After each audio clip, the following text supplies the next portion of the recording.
I recently lived through a dog owner's darkest fear. The HOA president sprayed my service dog in the face, then attempted to brand him as dangerous and have him euthanized. Her excuse? She claimed he barked too much. Ironically, the only thing tested that day was my restraint to avoid destroying her life. Let me rewind to the start. I'm Jack Dalton. I once managed dogs that could sniff out bombs in a dust storm. Now, I care for Teddy, a golden retriever whose toughest task is shooing squirrels from the bird feeder. He's my service dog, helping silence the chaos in my mind. The calm of our suburban home was a hard-won prize I thought was secure. But peace here comes with a rulebook, and that rulebook has a face. Karen Jordan. She's the HOA president, reigning over beige siding, dictating lawn lengths, and policing mailbox styles. To her, a grass blade over 2 inches was defiance. Teddy and I were on our morning walk. The sun shone, sprinklers ticked rhythmically, and all was peaceful. Teddy sniffed a fascinating grass patch near Mrs. Gable's rose garden, leashed in close by my side, bothering no one. Then a delivery truck backfired, sharp crack like gunfire. My shoulders tensed, my breath stalled. Teddy sensed it instantly. "I've got you, boss." He pressed his shoulder to my knee, grounding me, and my breathing steadied. That single bark was enough. Karen Jordan's door flung open. She stormed onto her pristine lawn like a general, inspecting troops, pink floral top and visor glued to her head, face pinched and eyes narrowed. "Jack Dalton," she snapped, her voice slicing the air.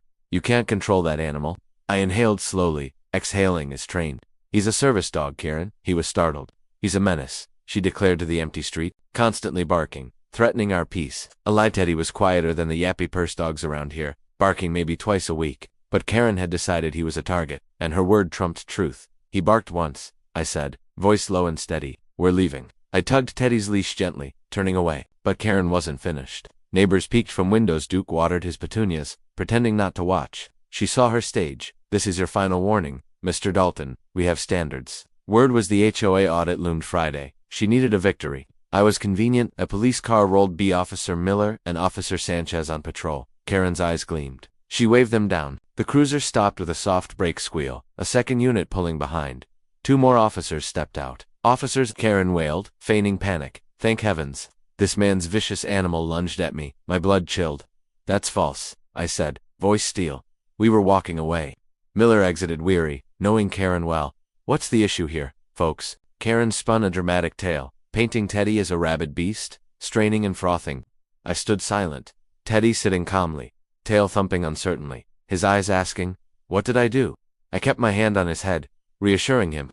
Miller and Sanchez listened, faces blank, wanting no paperwork or drama, just for Karen to retreat. "Ma'am," Miller sighed, "it's a leashed dog. He's calm now." "Now," Karen shrieked, "only because you're here. He needs the dangerous dog list, a muzzle." The officers exchanged a glance. This was futile. Then it happened.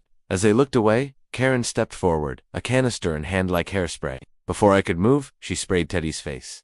A misty cloud hid his eyes. He yelped, a pained, confused sound that tore at me. He stumbled, pawing frantically, whining desperately. I dropped beside him. "Teddy, hey buddy, it's okay." Training kicked in. I checked his red, tearing eyes. The smell hit chemical, bitter, like ammonia and cheap perfume, not pepper spray. Rage ignited white hot. I rose slowly, facing Karen. The world shrank to her smug face. "What did you do?" I asked, voice dangerously quiet. The officers tensed, recognizing that look from other men, other wars. "I was defending myself," Karen said, holding up the canister. "Just citronella spray, harmless." "Harmless." Teddy still whined, rubbing his face on grass. Sanchez gripped my arm. "Sir, calm down." He handed me saline. "Flush his eyes now." I did. "She assaulted my service animal," I said, glaring at Karen. Miller approached her. "Ma'am, you can't do that." "Give me the canister," Sanchez radioed. "Interfering with a service dog is a crime.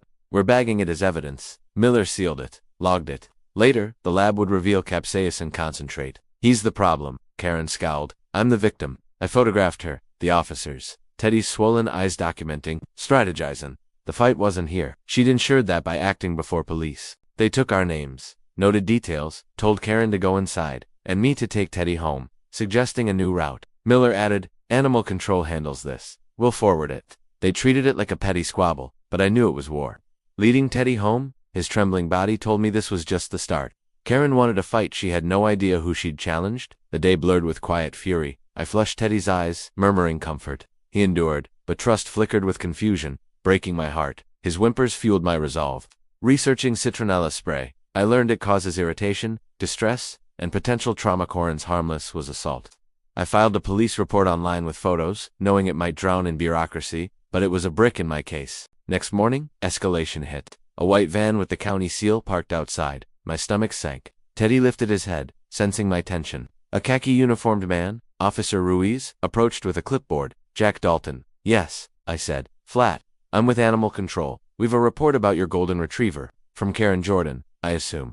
The report states your dog, Teddy, bit a child yesterday, he read. The words struck like a punch. A child? No child existed. It was me, Teddy, Karen, then cops. A lie. Impossible, I said. He was with me. Didn't bite anyone. No child was there. Ruiz looked up, weary.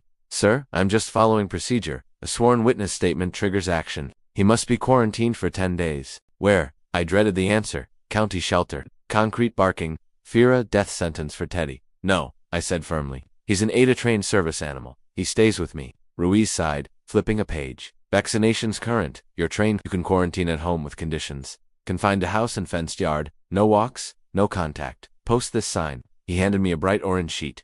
Dangerous animal. That's not the worst. He softened. The accusation unprovoked bite on a child triggers a hearing. You must prove he's not a threat. If upheld, the order is humane euthanasia. My blood froze. When's the hearing? Administrative review. Backlogged? A few weeks, but an emergency destruction order's filed, citing aggression history. A supervisor reviews. You've 24 hours to submit evidence. If not, and they sign off, we return tomorrow to take him. 24 hours to disprove a phantom. Ruiz gave me a case number and email, then left. I stood with a death sentence and quarantine sign. Teddy watched, unaware of the ticking clock, just sensing my fear. I taped the sign up orange, mocking every passerby. My home, my sanctuary, branded. Teddy wind at the door, wanting his walk. I couldn't take him. Watching him pace, anxious, my resolve turned cold. I'd attack, not just defend. Evidence was key. Karen's story was a house of cards needing a wrecking ball. Video. Our neighborhood bristled with doorbell cameras. I mapped the street. My house. Karen's. The incident spot marking 5 houses with sightlines. Mrs. Gable. The Millers. The corner house. Duke. And 1 2 doors down. Training kicked in. No, the terrain. I started with the Millers, young, usually friendly. They peeked through the peephole, whispering, before opening slightly. Hey Jack, Mr. Miller said. Nervous? Okay, not really. You may have seen my confrontation with Karen yesterday. She's filed a false bite report. Animal Control gave me 24 hours. Your camera faces the street. Need the footage. He avoided my eyes, glancing at the orange sign. Oh man, we stay out of HOA stuff. Karen makes it tough. Our subscription might have lapsed. Video might not save. A flimsy lie. He shut the door, choosing Karen. Next, Mrs. Gable, older, always gardening. She opened with sympathy. Oh Jack, that awful woman attacked your sweet Teddy. Terrible. Hope surged. A camera. No dear, no trust in those things. Just my eyes. A statement then. No child. She sprayed him. Her smile faded. I couldn't. Karen's on the review committee. My shed's not to code. I can't risk it. Fear Karen's poison. The corner house was empty. The renter 2 doors down had no camera access. Last was Duke, across from Karen. Perfect angle. He answered with a rag. Dalton saw the sign. Nasty. Duke, your camera must have seen it. I need video. He shifted, avoiding me. Been on the fritz since yesterday. The green light mocked his lie. You know that's false, I said. Patience gone.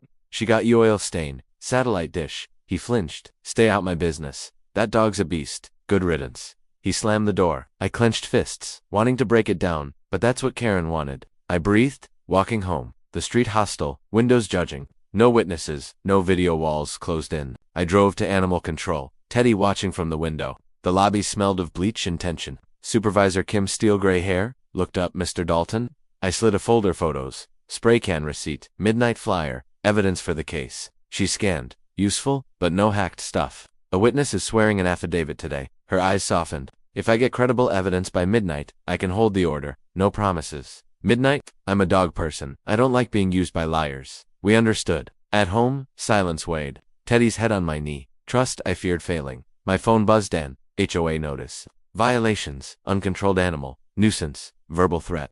Fines totaled $1,250, with foreclosure threats. They wanted my home, my peace. Despair hit, but Teddy nudged me. Our reset. Resolve hardened.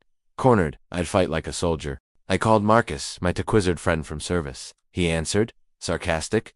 Dalton, need help. I detailed it. Karen spray. Lies. Deadline. Silence. Then, she's a piece of work, he said grimly. They're not killing your dog. Not while I'm around. What do you need? Intel, I replied. This is 2 coordinated byte report. Emergency order. HOA action. There's a Trailey mails. Witnesses HOA server. He finished. Can you hack it? Typing sounds followed. Their site's a joke. Security's laughable. Give me 30 minutes. If caught, blame the Russians. I quipped. Stay low. I'll call back. He hung up. I had air support. At 12:11 a.m., motion lights flared. 2 shadows moved at my gate. I slipped to the porch. Sprinklers hissed, startling them. Clipboards, HOA shirts.